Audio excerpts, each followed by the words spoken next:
Mayor Daniela Levine Cava is moving swiftly to expand COVID-19 vaccine distribution to protect our community and move our economy forward. Vaccine supplies are currently extremely limited, and as the state provides more vaccines to the county, we are working hard to distribute them as fast as possible. Register for vaccine updates and get more information at miamidade.gov/vaccine.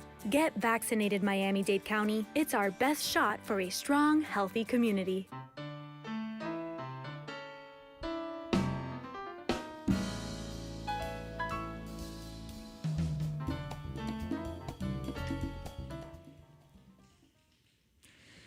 Good morning. Welcome to the FIU Music Hour on WDNA 88.9 FM, presenting live weekly performances in the WDNA Jazz Gallery, featuring students, faculty, and alumni from Florida International University's School of Music. I am your host today, Zach Weinstein, and along with our producers Karen Velos and Rodolfo Zuniga, we'd like to welcome you to the FIU Music Hour. Whether you're listening to us in your car or live streaming on WDNA.org/FIU, we are delighted to have you join us today for our live recital performance. Today we are joined by Jazz Riquer in his very own junior recital series. He will be on drums, Francisco Reyes on guitar, and Ricky Risquez on bass. And now, here's Jazz performing his first piece, Bright Size Life by Pat Metheny.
And that was Bright Size Life by Pat Metheny.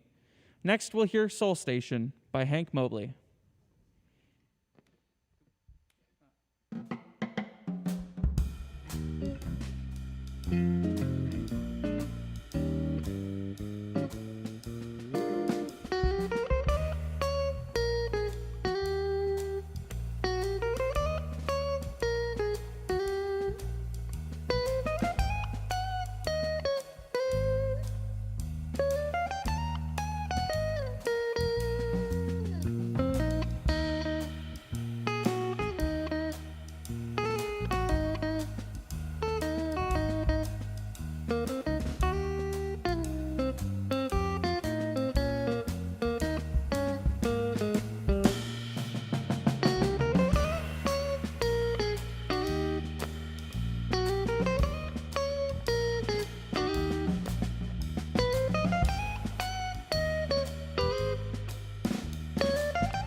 And that was Soul Station by Hank Mobley. Next, we'll hear Footprints by Wayne Shorter.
and that was Footprints by Wayne Shorter. This is the FIU Music Hour on WDNA 88.9 FM with the junior recital of Jazz Riquer. Next, we'll hear from jazz's professor and FIU jazz faculty, Rodolfo Zuniga. How are you this morning? Good morning. Thanks for having me. Of course. So, what is your approach to preparing students for their junior and senior recitals? Okay, so for obviously I mostly prepare the jazz drum set majors, and we have two different approaches to each. So mostly what we work on is we work on all these different idiosyncrasies and styles within the jazz idiom. Everything from Afro-Cuban to Afro to swing, shuffle, straight eighth note EZM style kind of tunes. And we want to feature all these styles in their junior recital. So their junior recital usually deals with not their own compositions, but compositions analyzed chronologically through the era of jazz, featuring, the drum set as accompanist and leader and soloist in all these different styles. Now, for the senior recital, we usually want students to write the majority of the compositions. This would be more based on the kind of music that they're listening to. We might do some arrangements of some of the things that they played in their junior recital, but they're going to be in the composer arranger role, which is different, obviously, from the junior recital that you're hearing now, in which they're playing arrangements, their own arrangements, and some tunes from jazz history and jazz tradition. Yeah. Well, how's he doing so far? So far, really good. His name is Jazz, actually, so he has to do good. He has no other choice. I think he's doing quite well. Yeah. So, what new developments are happening at FIU post/during this pandemic? Well, one of the new developments is that we're having recitals in this beautiful space here at WDNA, which is great, as part of the FIU Music Hour that we do every Tuesday, which is part of the music business program, in which we produce this show and we work on music technology aspects, production aspects, and it's great to pair it now with recitals, which I think is an initiative that started with COVID, since we have a lot of social distancing measures that are done great here, and we are not on campus so much, that I think we're going to continue after COVID, because it has proven to be a great merging of initiatives at FIU. That's one of the things. The other thing is that obviously we've all been forced, in a good way, force sounds bad, but in a good way, to expand our technology skills as a musician. So we've done a lot of projects, video and audio, with the students. In the Latin Jazz Ensemble that I direct at FIU, we did a whole program of recordings. We released a video just recently of one of them that was premiered in the departmental recital. But we did a whole, concert that we did remotely. And I think we all learned a lot on how to do that from home, and editing video. And I've been doing Zoom sessions with the students in which we mixed and edited a lot of it together, sort of in a class format. So I think a lot of us are going to continue to utilize those skills far beyond COVID, and the students themselves will continue to do that. A lot of them have new equipment that they know how to use, and now they're writing their own compositions and working on their own platforms in that way. So I think that we've all benefited some with the technology skills that we've gained. Yeah, I know as a music business degree seeker myself at FIU that this pairing has been wonderful.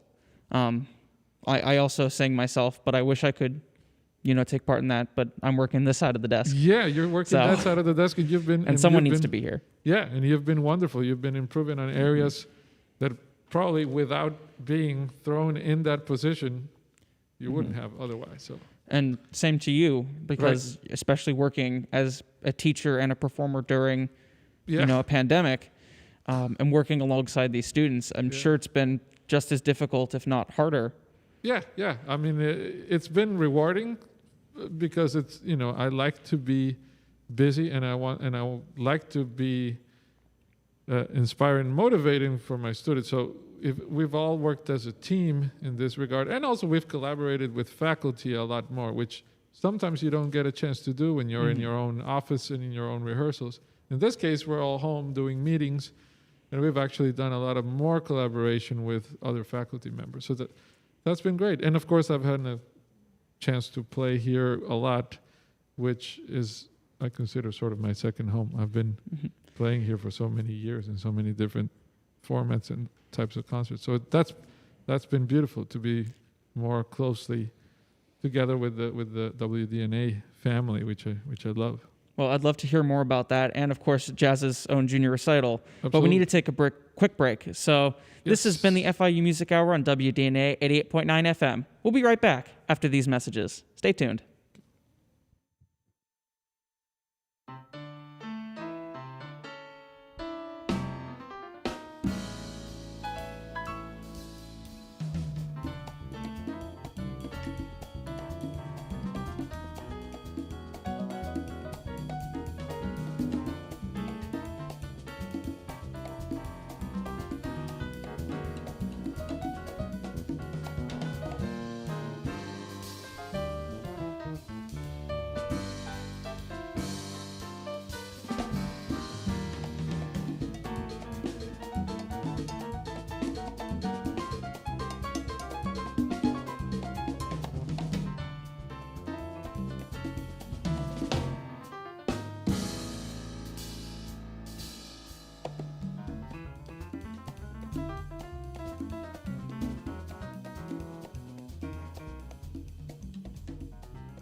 And we are back on the FIU Music Hour on WDNA at 8.9 FM with Jazz Ricker's Junior Recital Series and his professor, Rodolfo Zuniga.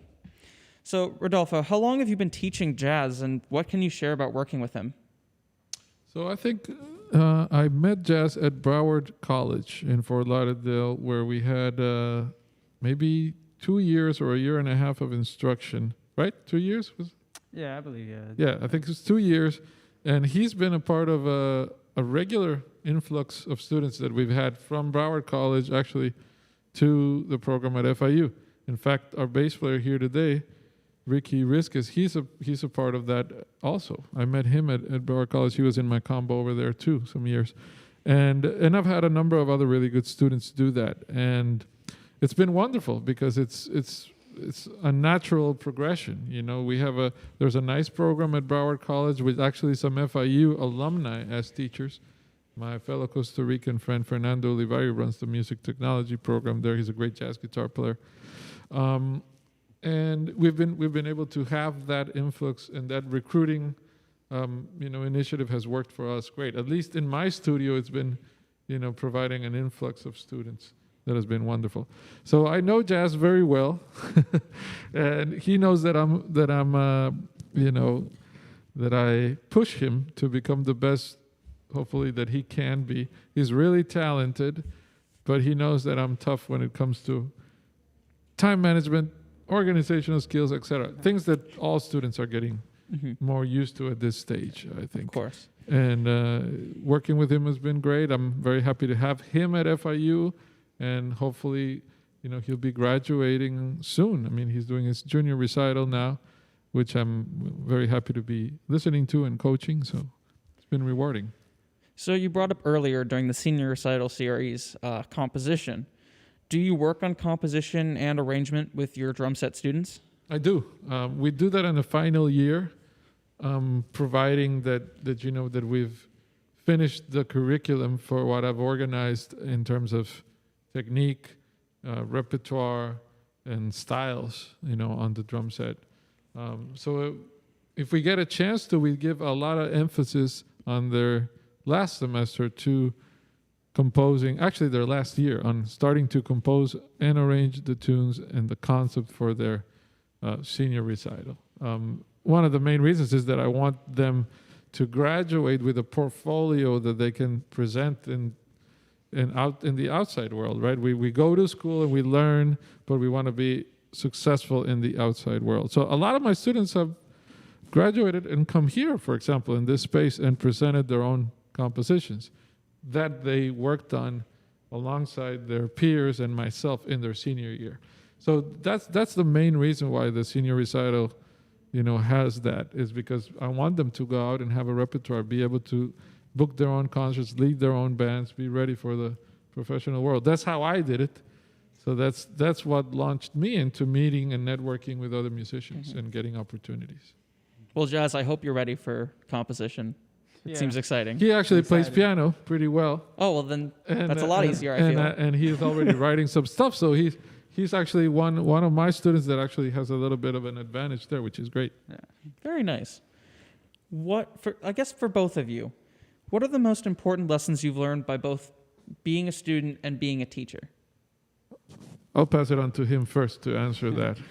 Well, I think, first of all, as a student, you got to kind of be on track of things.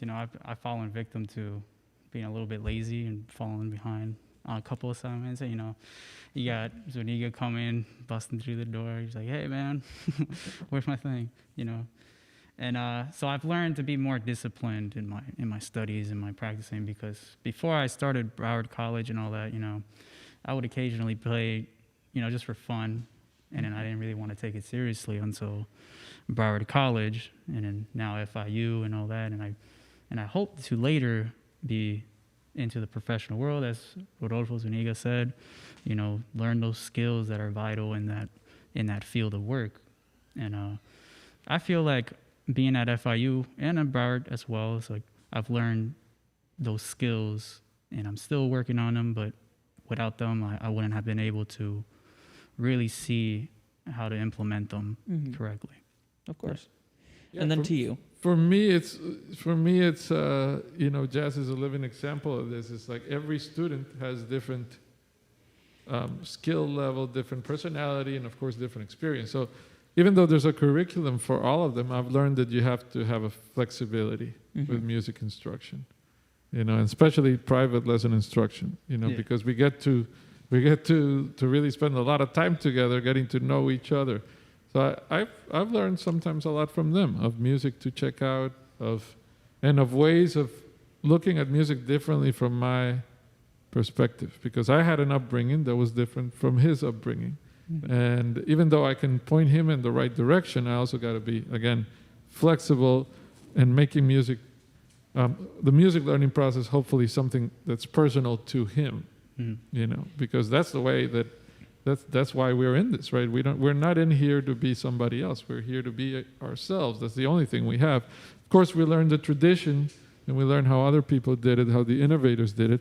But what we're really hoping to achieve at the end is our version of that and our own, contributions to the style. So if I don't cater towards also their personal choices, their personal goals, then I'm not really doing them justice. So that I've learned more through the years. When I first started teaching, I was definitely more, thinking, okay, everybody learns the same thing. Everybody needs to know all of this stuff, and yeah, for sure. But also, I got to make sure that I'm enhancing who they are, and I'm helping them become the better version of who they are. Yeah, that really just hit home. You learn, as a teacher as much as you learn as a student, and I hope to continue to keep learning from those things. If I yeah, of course. So I think they all come from different backgrounds. People listen to different types of music, and that's the one thing that that kind of makes me want to do this type of thing is music, is because there's so many diversification. Some people listen to country, some people listen to jazz, rock music, and all that, and it's amazing to see how it all can just blend together. Depending on how you see it and how you play and how creative you can be. The limitations are endless. And one thing I really liked about my schooling and where I went to is all the students I work with or I've yet to play with, and professors as well, they show me music that I wouldn't have found out myself, and it's ideas that are being thrown in there, and you take it and you use it and you're playing and all that. and it's Well, speaking of playing, we have a recital to finish. yeah. So, Jazz, why don't you quickly tell us about "I Fall in Love Too Easily" by Jewel Stein, and then I'll let you play. Yeah, so I Fall in Love Too Easily is a ballad. It's a nice, beautiful ballad written by Jewel Stein in 1944, I believe. Fun fact, it was actually sung by Frank Sinatra in a movie called Anchor Away, and it actually won 2 Academy Awards just for the music alone. I always liked playing it. I think it was a really beautiful tune. And the musicians I'm working with right now, Francisco Reyes on the guitar and Riquer on the bass, I think they've implemented some pretty nice tones and creativity onto this tune that I think most people, listeners, will enjoy. Yeah. And here is "I Fall in Love Too Easily" by Jewel Stein.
Beautiful. That was I Fall in Love Too Easily by Jewel Stein. Next, we'll hear Voyage by Kenny Barron.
And that was Voyage by Kenny Barron.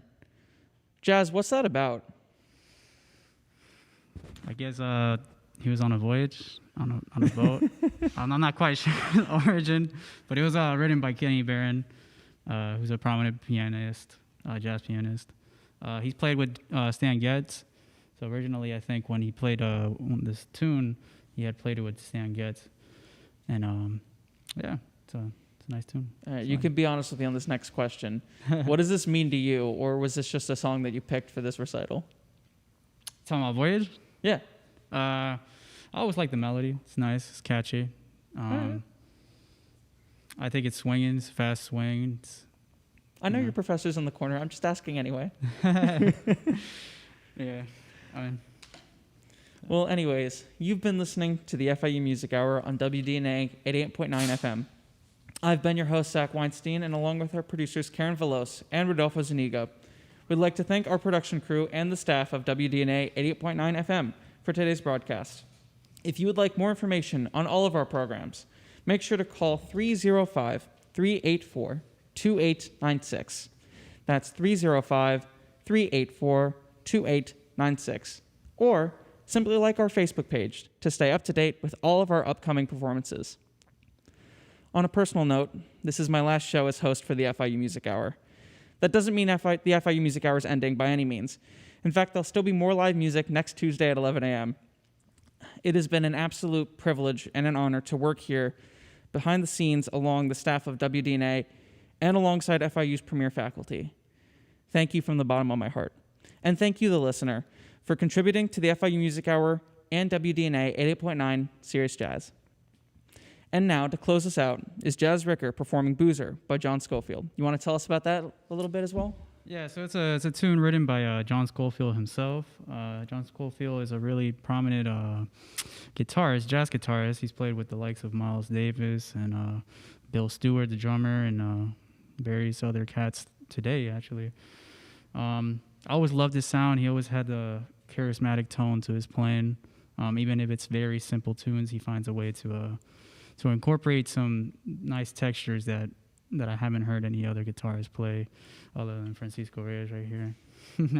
He captures his style brilliantly. So yeah, so we're gonna play it for you, and hopefully you can enjoy. Thank you.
Miami-Dade